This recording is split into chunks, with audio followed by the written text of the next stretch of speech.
everyone, I'm Dr. Ping, consultant obstetrician and gynecologist. And for all of you or any of you who have missed any of the previous videos and you would like to know more, please go to my YouTube channel, Dr. Tan CT Clinic. So just go to my YouTube channel and browse through all the previous videos if you want to know more about women's health. So today we are going to talk about something rather interesting. Last week I talked about ovulation bleeding. So today I talk about ovulation pain.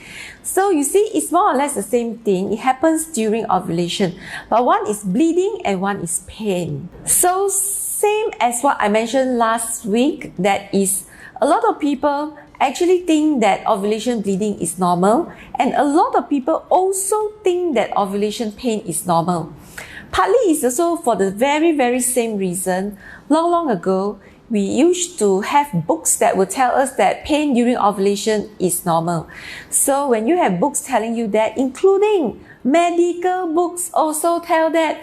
That's why when I was a medical student, I also see that ovulation bleed is normal, ovulation pain is normal. But is it normal? Why is it normal? Why is it now not normal?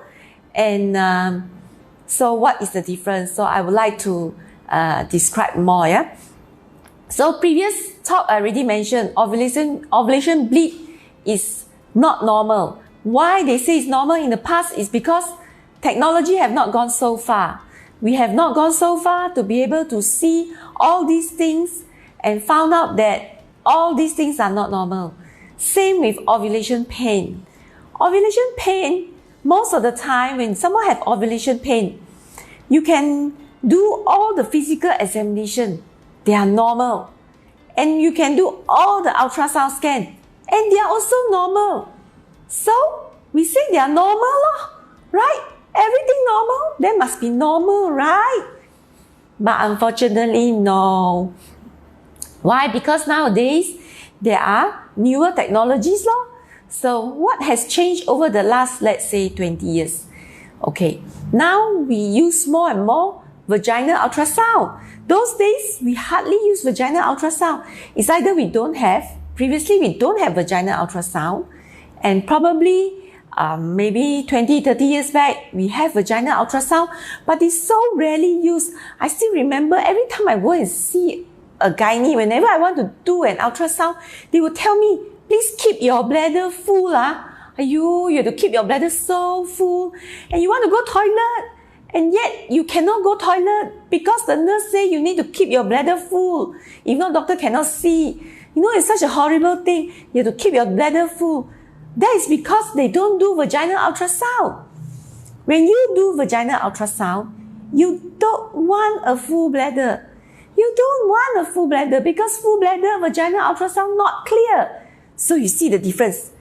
The ultrasound they scan on the tummy, they need a full bladder to see better. But even with a full bladder that so-called see better, still miss a lot of things because your ultrasound is very far away from the uterus. When I put the ultrasound on your tummy, it's still quite far away from your uterus. And then if you have a full bladder, you actually make your ultrasound further from the uterus. So the uterus is so tiny and it's so far. When it's so far, it is not as accurate. So we need to put the ultrasound near the uterus, and the only way to put the ultrasound probe near the uterus is to do an internal vaginal ultrasound. So nowadays, vaginal ultrasound is getting more and more common. More and more common. So most gynaes do it like routine, like almost everyone, they do it. So it has become more and more common. So that is when we start to see certain things that we have not seen long ago. What is it? Small little cysts, especially endometriosis. Why? Because endometriosis like to grow behind the uterus. Can you imagine if I scan you from your tummy, the uterus is already so far away, some more the cyst is behind the uterus. How to see if it's small? Cannot see, right? Makes sense or not? But now I put my ultrasound behind the uterus. Because when you do vaginal ultrasound, you can actually put your ultrasound probe behind the uterus. Then now, the cyst is in front of the probe. So near. The cyst is here, the probe is here. So near. It's now right in front. It can see even tiny chocolate cysts, tiny endometriosis that can be just few millimeter only, you know. Few millimeter you can see already. So that is when we start to realize, hey, maybe it's not normal. Ovulation pain, if you really do an internal ultrasound, you may be able to see chocolate cysts. But you can also don't see anything also. Because there are other reasons for ovulation pain. And maybe you cannot see also. You see normal. Then, what is the new advances in technology that we have over the last 20, 30 years? What did we have in Malaysia over the last 20, 20 years? We have laparoscopy. We have laparoscopy. So we can put a scope inside and see whether you have endometriosis or whatever you have. Then doctors start to realize, yeah, no wonder ovulation bleed. And then the more we see, the more we will realize that all these things are actually linked to ovulation pain. Ovulation pain got this thing. Ovulation pain got this thing. So then people start to do research. Then they start doing research on all the ovulation pain people. And then they start to realize that actually ovulation pain got reason one. It doesn't come out of nowhere. No, you don't get pain out of nowhere. You think about it, what is pain? We say pain come from something that stimulates the nerve. What stimulates the nerve? Something must stimulate the nerve, right? Why would the nerve suddenly cause pain? Why does the nerve suddenly tell you, hey, pain? I'm sure something happened. So normally something happened. Actually, something happened. That is why you have ovulation pain. So ovulation pain is not normal. So I hope after today's video, you will understand. Ovulation bleed is not normal. Ovulation pain is also not normal. But maybe your ultrasound scan is normal. But your ultrasound scan is normal doesn't mean you are normal. So there are other things you need to do to look further, to look for why you have ovulation pain and why you have ovulation bleed. Okay, now the latest, we have latest. Because laparoscopy is something like, do surgery, you know. Because laparoscopy, you have to go inside the tummy, So it's a surgery, you got small little hole there. So the latest, which is the latest now, what we have is, it is still ultrasound scan. It is still ultrasound scan. It is still a vaginal internal ultrasound scan, but we do special technique to look for deep endo. We look for endometriosis with this special technique. Just like I mentioned in ovulation bleed, maybe the ultrasound is normal, but now we have special technique. We pump water into the uterus, and then we scan again, and then we can see polyp. So now it's same ultrasound machine, nothing special, same ultrasound machine, but got different new technique to scan for deep endo, okay? So got new technique, you can also use new technique to see whether you have any problem. So what are the causes of ovulation pain? I already tell you one already, endometriosis, okay? I've not touched on endometriosis for quite some time already, but that is one of my favorite topics. So if you want to know more about endometriosis, please go to my YouTube channel, Dr. Tan City Clinic, look for endometriosis and know more about endometriosis. I have a 1 long hour video on endometriosis. So one common cause is endometriosis, but the problem with endometriosis is sometimes the abdominal ultrasound cannot see. You think you are normal, but actually you have endometriosis. And very often also, the vaginal ultrasound also cannot see. But doesn't mean you don't have endometriosis. You may have endometriosis. So you may need to do a laparoscopy or the deep endo scan to be able to see whether you have endometriosis or not. So that is the first thing. Number 2 is pelvic adhesion. Adhesion. You know what is adhesion? Adhesion is when two things stick to each other. If your ovary stick with the tube, or the ovary stick with the muscle at the side, or the ovary stick to the uterus, or the ovary stick to the bowel, or the ovary stick to the muscle, or the ovary stick to the ureter. Whatever the ovary stick to, or the ovary can also stick to the appendix. Whatever the ovary stick to, it can cause pain during ovulation. Why? Because in ovulation, the ovary, before ovulation, the ovary start to grow bigger and bigger and bigger and bigger and bigger. It start to grow bigger, bigger, bigger, bigger, and then at the end, it will burst. You see, something happened to your ovary, so whatever stick on, it will definitely pull on it. So when it pull on it, and then not only it bursts, water will be released. It can cause irritation to whatever that is stuck on, so it causes pain. So ovulation pain is not normal. So it can be due to pelvic adhesion. Then the question is, what is pelvic adhesion? Or pelvic adhesion, why? I mean, you know what is pelvic adhesion, but why? Pelvic adhesion usually caused by three reasons. One, endometriosis. Again, endometriosis. Second, previous pelvic infection. You have an old pelvic infection, cause adhesion. So second problem. The second cause for pelvic adhesion is previous infection. And third, what else?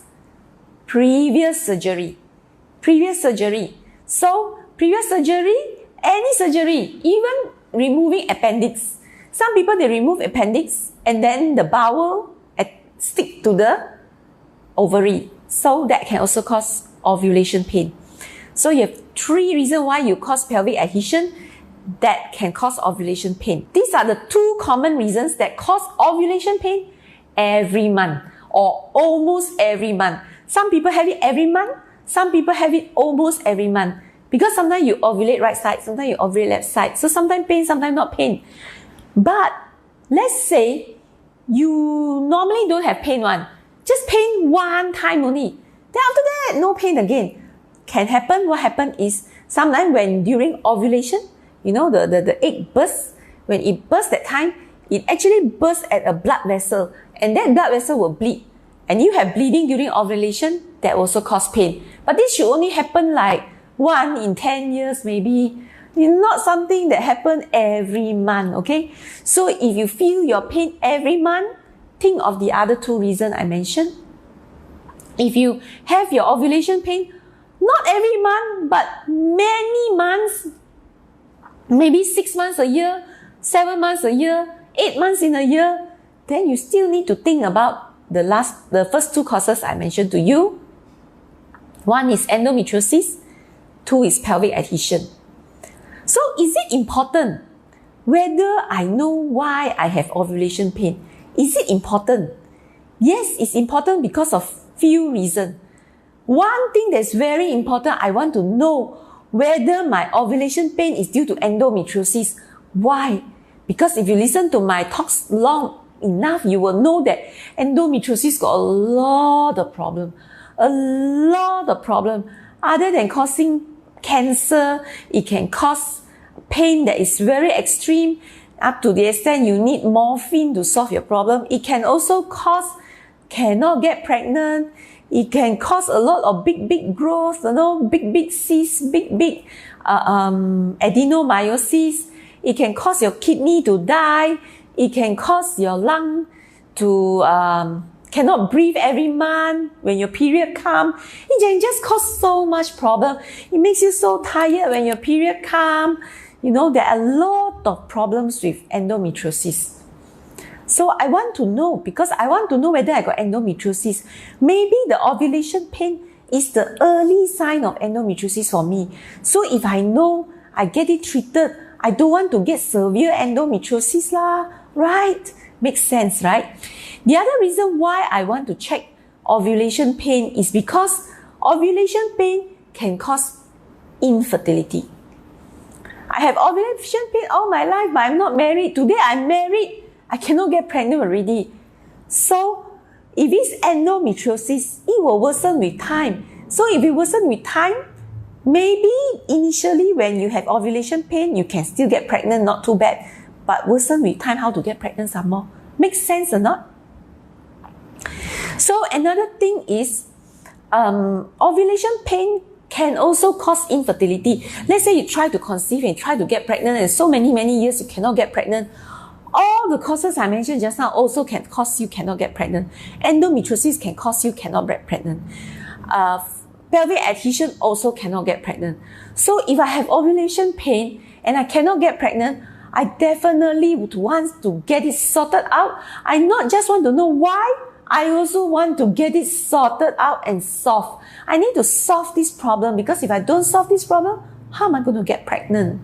That's why when women come to me, tell me, I've been trying to get pregnant for 3 years, 4 years, 5 years, and then next thing they will tell me, I got ovulation pain every now and then. Oh, I will tell them that is the clue to tell me exactly I know why you're not pregnant already. Because there's no such thing as ovulation pain. Okay? There's no such thing as ovulation pain. Ovulation pain only happens for a reason, and we need to know what is the reason. Okay? That's my talk for today. Short and simple. I hope now you all understand between ovulation pain, ovulation bleed, they are all not meant to be there. So now, if you have any questions, I saw some questions that came up earlier. If you have any questions, you can now put it in the comment section. And also, any other topics you think you want me to talk about, please put it in the comment section. If you want to look at my old videos, please go to my YouTube channel, Dr. Tan City Clinic, and please go and look at all my old videos. Okay, for next week, I'm going to talk about a topic that is requested by one of you. So just stay tuned, and if you have anything you want me to talk about, just put it in the comment section, okay? I will try and entertain as much as possible the questions that are posted by you all, okay? Wing Yan T asked something. Are you doing the deep endo scan in your clinic, doctor? Yes, this is something new that I've started recently. Actually, this deep endo scan is not long. In the world, only, I think, if I'm not wrong, only about past 5 years it started. It is the IDEA trial. There's an IDEA trial, a big trial that was done by somebody, and he called it IDEA, IDEA. So this is the latest technique to do scan to detect deep endo. And we managed to attend a workshop earlier on, and this is something we had recently. So if you want to do that, you just need to request. And in fact, I have been doing that recently already, and it's very interesting to do this scan, because previously a lot of patients will ask me, doctor, my endo stage what? Stage 1, 2, 3, 4. And then we cannot answer. We always say staging of your endometriosis we can only see during surgery. So recently we have been doing the deep endo scan. And what I realized is, because I've done the scan and then after that I do the surgery, and actually it's quite true what I saw in the scan and what I do in the surgery. So a lot of women now, I will tell them then straight away when they see me, dear, you have stage 4 endometriosis. You can straight away tell that it's stage 4 just by doing an ultrasound scan. So yeah, and then so far I have been seeing that those cases that we did the deep endo scan during the surgery actually correlate, okay? It actually correlates. So yes, we do have this scan in our clinic. Amy asked if on Yasmin possible to have ovulation pain. No, because Amy, on Yasmin, you have no ovulation. So you have no ovulation pain, you have no ovulation bleed, okay? Hi, Emily. Hi, Jasmine. Hi, Lily Chai. Lily Chai say, I have slight ovulation pain during ovulation. Slight ovulation during ovulation. And during ovulation, I have severe headache and backache. So when you have this during ovulation, I am seriously thinking about endometriosis, because only endometriosis can also give headache and back pain, okay? So endometriosis can cause headache, can cause lethargy. So I will still think about endometriosis. Lily Chai, please check on endometriosis. And as I say, if you don't see ultrasound scan, doesn't mean you have no endometriosis. You may need to do a laparoscopy or do a deep endo scan, okay? Jessie Bungan asks, how about hormone? Also can result to ovulation pain. Hormone doesn't cause ovulation pain. Ovulation pain is pain that happens during ovulation. But there are some of you who are taking things like Clomid. When you take Clomid, you can end up having ovulation pain, because what happens with Clomid is not necessarily one egg, Sometimes you take ovulation, you have two take chlomid or femera, you can have actually 2 eggs, 3 eggs, 4 eggs come out at the same time. And because too much, sometimes it can also cause some of the blood vessels to burst, and that's why they cause pain, okay? Conscientiousness. Hi, conscientiousness. So will you share the detailed process of menstruation and ovulation cycle, since some of the information we learn from school is not so accurate? I do not know exactly what you're asking, maybe not related to this time, but it is actually a good topic to discuss in my next future live videos. Very good. So we talk about menstruation and ovulation cycle. Yep. But sometimes if I'm going to talk too much on menstruation and ovulation cycle, you must also make sure you don't let students know about it. If they write what I say in exam, all fail.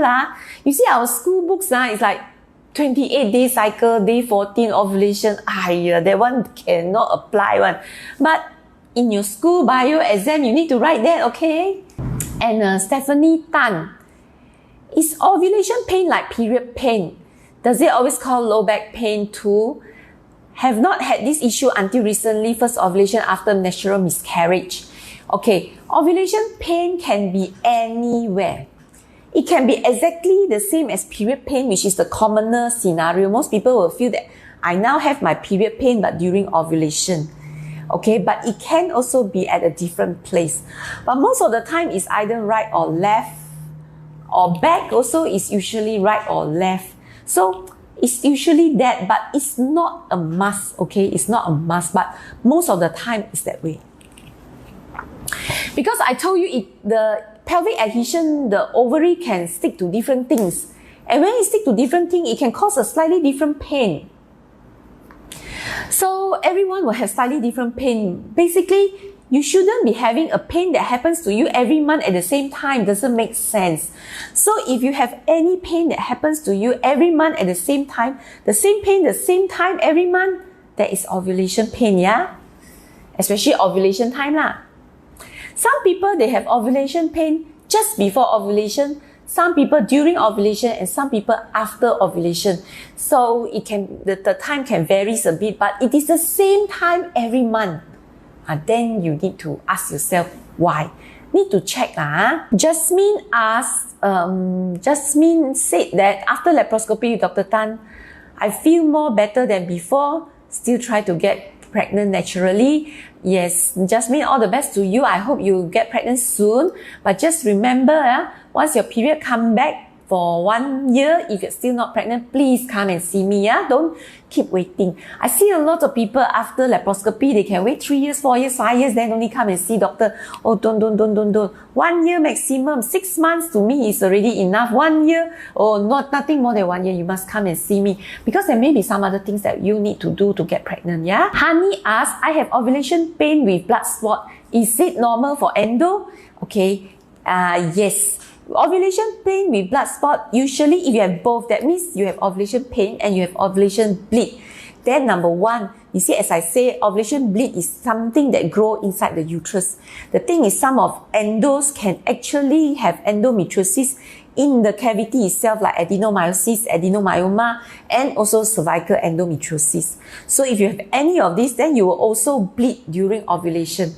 So the whole entire endometriosis picture can cause both ovulation bleed as well as ovulation pain. The other scenario of ovulation pain and bleed, sometimes I will still say is polyp.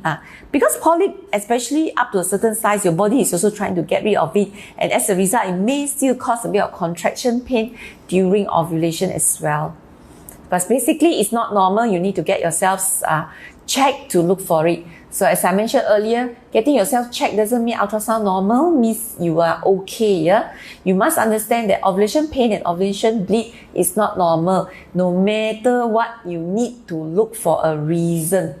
Okay, you need to find the reason, because it can be things that are worrying, that can be potentially dangerous, like endometriosis or even endometrial polyp. Yeah, because endometrial polyp can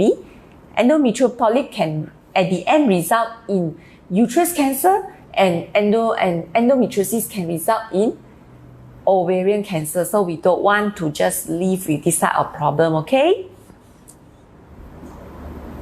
Okay, Lina, hi. Geraldine, hi doctor, does Hydrosalpinx cause ovulation pain? Hydrosalpinx alone normally don't cause, but Hydrosalpinx usually is pelvic infection. So you have an old pelvic infection, you can have pelvic adhesion. So if you have pelvic adhesion, then you can have ovulation pain, okay? So yes, Hydrosalpinx can result in ovulation pain and also infertility. So I will want to sort out my Hydrosalpinx, if not I cannot get pregnant. I also want to know why my Hydrosalpinx happened. Most of the time it say due to ovulation, due to pelvic infection, but Hydrosalpinx can also be due to endometriosis. Fatin asks, sakit tak laparoscopy? Okay, how many days MC I might need to go through to if my clomid femora fail? Okay, laparoscopy, if you ask sakit tak? Oh, sure lah sakit. But if you ask me, is it very sakit? Especially if you're talking about what you're doing with endometriosis with your laparoscopy. If you're just going in to do simple things, actually you ask me, it's not very painful one. Because when I had my laparoscopy done, I also took clomid and I couldn't ovulate, so I had my laparoscopy done to do my ovarian drilling.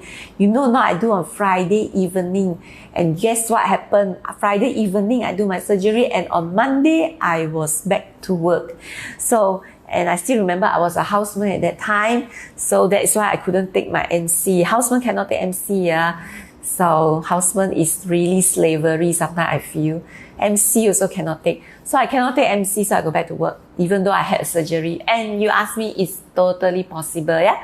Totally possible. So, but MC normally we give 2 weeks Okay, we give 2 weeks. But it's not that painful. That's why we only give you 2 weeks But if you do laparoscopy for other things for example, stage 4 endometriosis, I'll give 1 month. Because it's a very big surgery. Even though it's laparoscopy, yeah? You need to, the MC is longer because the surgery is bigger. It's more extensive, okay? Okay, Nur Hidayah has a question. You're most welcome. And recently you have been experiencing ovulation pain and started Visane for almost 2 weeks. Now pain is lesser, of course, because Visane help with endometriosis. So definitely your pain will improve. And I hope my talk helped some of you, and thanks for some of the suggestions as well. If you have any more suggestions you want me to talk about, please just put it in the comment section. I will look through the questions and I will put it in my list of KIV list. So I have this whole list that I have now, the topics that we would like to, some of you have suggested, and some of the things that I would like to create awareness as well. I've already listed. I have a going to do list. And I hope that this list will continue to grow. Then I can continue to have this live video as long as possible. I don't know how long will I last. Okay, I don't know my topics can go how long. I was like thinking, this is only gynae. How many topics can you talk about? You know, the textbook is just so thick. Even if you cover all topics, you will finish one day. But I guess the more questions you ask, in fact, some of your comments are very helpful, because some of the things are not so heavy. Like today, Shani suggested about menstrual cycle, which is, I think, a very good topic to talk, because it's something good for everyone to know, but actually it's not a very heavy topic. So I will definitely put it in the KIV list, so that I will do it one day, okay? So thank you very much. I saw one question that came out last minute. What is best for endometriosis if still breastfeeding? Number one, if you are totally breastfeeding, actually a lot of things. For example, Mirena can breastfeed. I love Mirena. Mirena is very effective for endometriosis, and yet it can be used in breastfeeding. So Mirena is something I would strongly advise. If not, then things like Cerazette, Implanon also can work. Depo-Provera also helps. So any progesterone will do, okay? Alright, so that's it. That's all for today.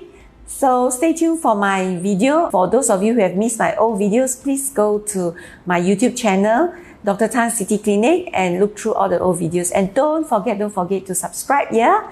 Don't forget to subscribe, just in case you miss any of my live videos. You can still go to the YouTube to watch my old video, yeah? Alright, thank you, bye-bye, and good night.